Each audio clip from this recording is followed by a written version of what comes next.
Hi hello నమస్తే welcome back to the channel. నేను మీరా.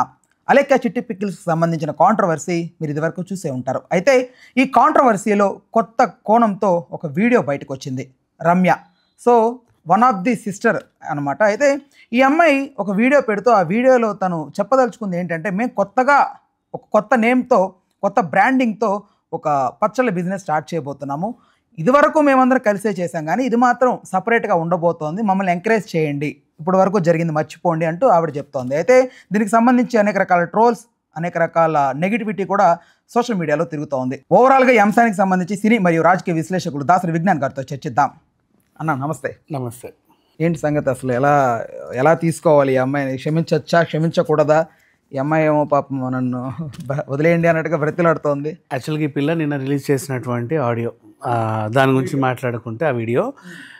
నమస్కారం అండి, నేను సో మొన్న మిమ్మల్ని తిట్టిన దాంట్లో ఒకరిని. మీరు ఆ తిట్టిన అసలు అన్ని విధాలుగా మమ్మల్ని ఇంత ఇదిగా ఇస్తారని మేము అసలు ఊహించలేదు. ఏదో ఉండి లేక తిట్టొచ్చులే అన్నట్టు తిట్టాం, కానీ అంత పెద్ద తిట్లు మేము మళ్ళీ తినాల్సి వస్తుందని నాకు అనిపించలేదు. సరే ఫోన్లే, జరిగింది ఏదో జరిపోయింది, మహా అయితే తిట్టాం అంతేగా, మర్చిపోండి దాని గురించి. ఇప్పుడు నేను ఎందుకు వచ్చానంటే, యాక్చువల్గా నా ఉద్దేశము సినిమాలు, నేను చాలా సినిమాలలో విచ్చలవిడిగా బిజీ అయిపోదాం అనుకుని ఇండస్ట్రీకి వచ్చాను. ఆ తర్వాత ఒకవేళ నేను రామ్ చరణ్ తేజ, జూనియర్ ఎన్టీఆర్, మహేష్ బాబు, రాజమౌళి అందరితో తెగ బిజీ అయిపోతే, అప్పుడు నా ఇన్స్టాగ్రామ్లో ఒక 10 కోట్ల మంది ఫాలోవర్స్ ఉంటే, ఇది పచ్చళ్ళ పాప కదా అంటారు. అప్పుడు ఆ పేరు ఎట్లుంటుందని నేను మా డాడీ దగ్గరికి వెళ్ళి, డాడీ నేను అప్పుడు పెద్ద స్టార్ అయిపోయాను అనుకో, నాకు పేరు పక్కన పచ్చళ్ళ పాప అంటారు కదా, ఎట్లుంటుంది అంటే, అవునవునవును అసలు బాగోదు. సో మనం ఏం చేద్దామంటే, అక్క పేరు పెడదాం ఈ పికిల్స్కి, నువ్వు మాత్రం హీరోయిన్గానే కొనసాగు అని చెప్పారు. అప్పుడు నేను రమ్య మోక్షను అలాగే పెట్టి అలేఖ్య చిట్టి పికిల్స్ పేరు మీద మేము అసలు ప్రారంభించాం. ఇప్పుడు ఇది ఎందుకు చెప్పుకుంటున్నాను అంటే, యాక్చువల్గా పచ్చళ్ళ వ్యాపారం ముందు నుంచి మొదలయ్యేది నా పేరు మీదే. అప్పుడు ఆలస్యమైంది, ఇప్పుడు ముందు పెట్టాలనుకుంటున్నాను.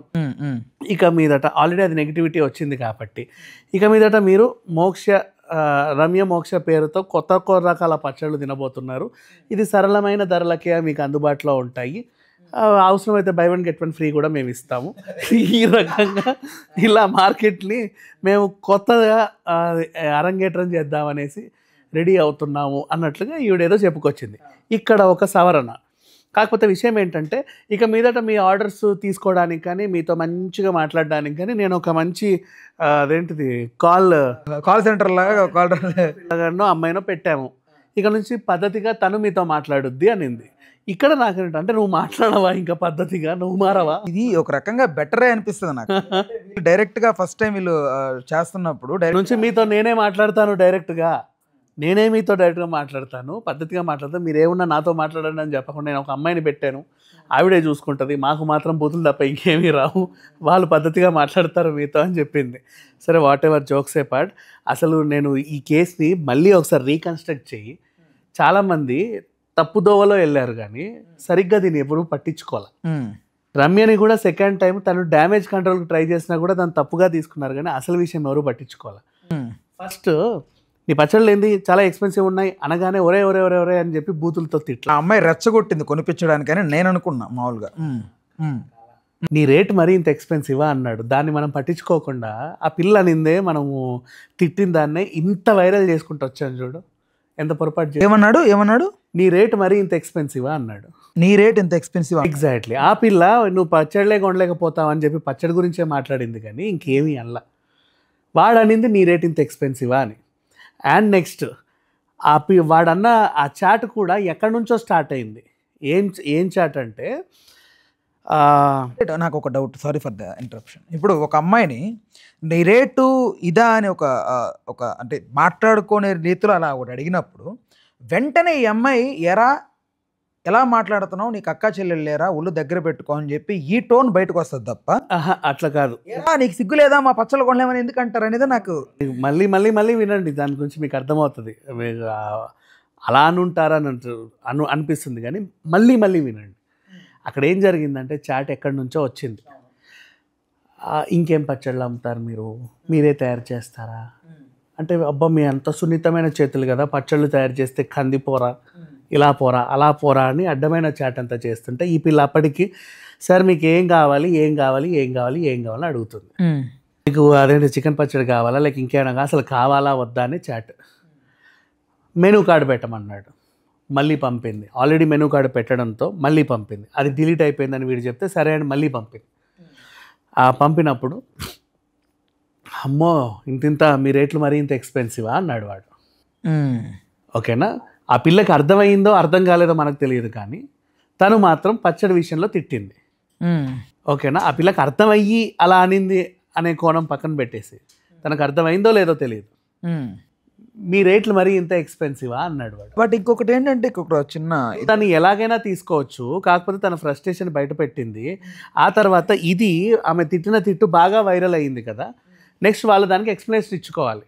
ఎక్స్ప్లెనేషన్ ఇచ్చుకోవడానికి పాపం ఇక్కడ ఏమైందంటే చిన్న ఇది, హేమ గారు నేను డ్రగ్స్ తీసుకోలేను, బెంగళూరులో లేను, నేను హైదరాబాద్లో ఉన్నానని ఎందుకు చెప్పింది తెలుసా? డ్యామేజ్ కంట్రోల్ చేద్దామని చెప్పింది. ఇక్కడ నా క్వశ్చన్ ఏంటంటే ఆ అమ్మాయి బయటకు వచ్చాలంటప్పుడు వాడు అనేది ఇది తప్పు మాట అని చెప్పారు. అన్నీ చెప్తారు, నీకు అన్ని క్లారిఫికేషన్ అలకే చిట్టి ఇస్తుంది, నేను ఇస్తా, ఒక్క నిమిషం. సో ఇక్కడ విషయం ఏంటంటే హేమ గారు ఉన్నారు కదా, ఫర్ ఎగ్జాంపుల్ నేను హైదరాబాద్లో ఉన్నాను అని చెప్పింది, అబద్ధమే చెప్పింది. కాకపోతే ఎందుకు చెప్పిందంటే డ్యామేజ్ కంట్రోల్ కోసం చెప్పింది. అలానే ఆవిడ నిజంగా డ్రగ్స్ తీసుకోవాలి, కానీ ఈ అబద్ధం వల్ల ఈవిడ నిజంగానే ఇది అది అది అని చాలామంది ట్రోల్ చేశారు. ఇక్కడ రమ్య ఏం చేసిందంటే ఆఫ్టర్ 72 hours బయటకు వచ్చింది, ఆఫ్టర్ 48 hours 2 days తర్వాత బయటకు వచ్చింది. ఎందుకు లేట్ వచ్చావు అనేది ఒకటి ఉండిపోయింది.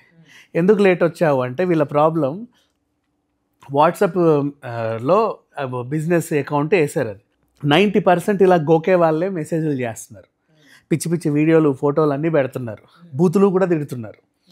10% వల్ల పచ్చళ్ళ గురించి మాట్లాడుతున్నారు. ఈ చండాలం అంతా నిండిపోయేసరికి రోజు రోజు వాట్సాప్ హ్యాక్ అవుతుంది, వాళ్ళకి హ్యాంగ్ అవుతుంది. హ్యాంగ్ అయ్యేసరికి వీళ్ళు ఏం చేస్తున్నారు, 24 hours డిసపియరింగ్ మెసేజెస్ పెట్టుకున్నారు.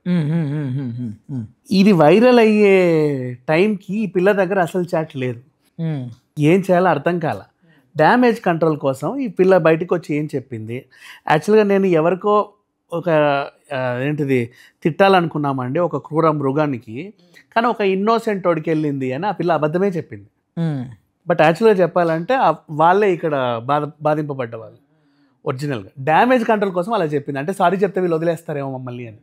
అంటే అప్పటికి అంత నెగిటివిటీ వచ్చింది. ఆ నెగిటివిటీని సేమ్ అందుకే హేమ గారి ఇష్యూతో నేను కంపేర్ చేశాను. సో అబద్ధం ఆడక తప్పలా, అబద్ధం ఆడినంత మాత్రాన వాళ్ళు చేసింది అది కాదు. అఫ్కోర్స్ తిట్టారు కరెక్టే, దానికి ఒక రీజన్ ఉంటుంది. ఇప్పుడు పొద్దున్న లేసి ఏమంటే మీ పచ్చళ్ళు ఎంత అంటే ఒరే బోసిడీకే నీదో పచ్చడి కొనే మొహమేనా అని తిట్టరు వీళ్ళు.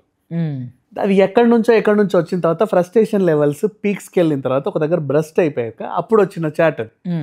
ఇది చెప్పుకోవడానికి వీళ్ళ దగ్గర అసలు విషయం లేదు, కానీ ఆ పిల్ల ఫస్ట్ డే క్లారిటీ ఇచ్చింది. ఈ అబద్ధాన్ని అందరు పట్టుకున్నారు, ఏమని ఇన్నోసెంట్కి వెళ్ళింది ఇంకొకరికి సారీ, ఇతనికి మేము సారీ చెప్తున్నాను, దాన్ని బాగా వైరల్ చేశారు. కానీ ఫస్ట్ ఆ పిల్ల క్లారిటీ ఇచ్చింది, చూడండి మేము ఆడపిల్లలం రీల్స్ చేసుకుంటున్నాం, ఇలా మా నెంబర్ వేస్తే ఎంతోమంది పచ్చలు కొనడానికి కాకుండా 90% మమ్మల్ని అసభ్యంగా మెసేజ్ పెట్టే వాళ్ళే ఉంటారు, కరెక్ట్ మీకు తెలుసు, అవన్నీ చూపించడానికి మా దగ్గర లేవు, కాకపోతే అర్థం చేసుకోండి అని చెప్పింది. బాధతో చెప్పింది, ఆవిడ దగ్గర నిజంగా ప్రూఫ్ లేదు, but they want to prove, కానీ లేవు. తర్వాత సరే పోనీలే ఇక్కడికైనా డ్యామేజ్ కంట్రోల్ చేద్దామని చెప్పేసి సారీ చెప్పి వదిలేసింది. This is what actually happened. Next ఇక అది పీక్స్కి వెళ్ళింది, ఇంకొక లేడీని తిట్టడం. లేడీని తిట్టిన సందర్భం కూడా ఇంకో సందర్భం చెప్తా. ఇదేంటంటే అంటే మేము బాగా కనుక్కున్నాంలే ఏంటిలో ఈ విషయాలన్నీ కనుక్కున్నాకే చెప్తున్నాను నేను. ఆ లేడీని తిట్టింది ఏంటంటే ఒక చిన్న ఫ్రస్ట్రేషన్, అది కొంచెం బ్యాక్ వెళ్ళింది. నీకు చీరల షాప్కి వచ్చావు, నీ ఇంటెన్షన్ చీర కొనడానికే వచ్చావు అని నాకు అర్థమవుతే ఓకే, నువ్వు కావాలని ఈ గంట టైంపాస్ చేయడానికి నా దగ్గరకు వచ్చావన్న విషయం నాకు తెలిస్తే నాకు మండుద్ది. అయినా సరే ప్రేక్షకుడు దేవుళ్ళు లాగా కస్టమర్లు దేవుళ్ళు అనడం తప్పు. మీరు ఏం చేస్తావు ఇప్పుడు, నువ్వు వచ్చి అన్ని చీరలు ఇప్పిస్తావు, దాని లోపల మడతలు గిడతలు అన్నీ తీసి ఇంత కుప్పేసావు, కుప్పేసాక లాస్ట్కి వాడు అప్పటికే అడుగుతాడు నీ రేంజ్ ఎంత చెప్పండి, ఆ రేంజ్ అయితే ఇస్తాను, అయినా సరే రేంజ్ దే ఉంది అన్నీ తీ అంటావు. తీసిన తర్వాత లాస్ట్కి మరి 3500 750కి రాదా అంటే ఎలా ఉంటుంది? నువ్వు కొనడానికి రాలేదన్న విషయం నాకు అర్థమైన తర్వాత నేను ఫ్రస్ట్రేట్ అవ్వకుండా ఉండాలంటే తప్పు కదా. లేదు, నువ్వు మార్కెట్లో ఉన్నప్పుడు ఖచ్చితంగా నువ్వు ఫాలో అయ్యి తీరాలి దీన్ని, నువ్వు సైలెంట్గానే ఉండాలి, కస్టమర్ ఎలాంటోడైనా సరే నువ్వు వాడిని గౌరవించడం తప్పు. ఇది ఓవరాల్గా జరిగింది.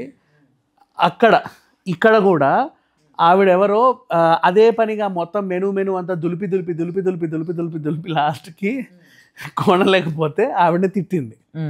వీళ్ళకి ఎందుకు ఈ ఫ్రస్ట్రేషన్ అలవాటు అయిందంటే రోజు 10 మెంబర్స్తో పికిల్స్ అమ్మి 90 మెంబర్స్తో బూతులే మాట్లాడేసరికి అలా అలవాటైంది. అది వాళ్ళ తప్పు కూడా కదా, వాళ్ళని అలా తయారు చేశారు. నెంబర్ వాట్సాప్లో పెట్టగానే అందరు వాళ్ళ మీద విరుచుకుపడి రక్కి అలా తయారు చేశారు. అంత మించి ఇంకేంలా.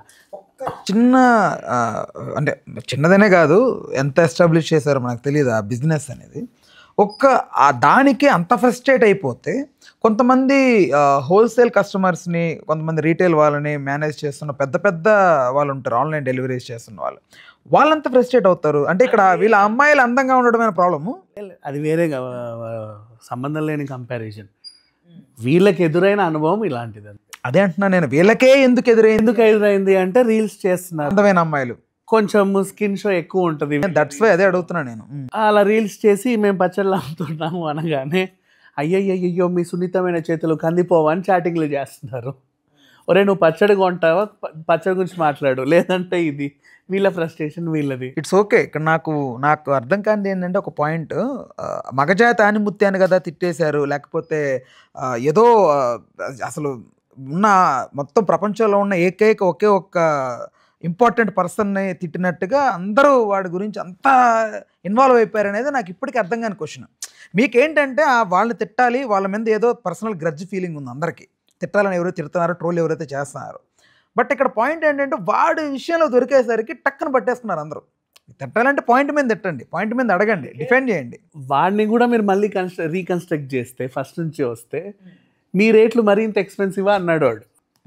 నువ్వు పచ్చడి గురించే మాట్లాడవన్న క్లారిటీ నేను ఎందుకు తీసుకోను, నేను లేదని నేను పచ్చడి గురించే అన్నాను, మొగజాతి ఆనిముత్యానంటే నేను ఒప్పుకోను.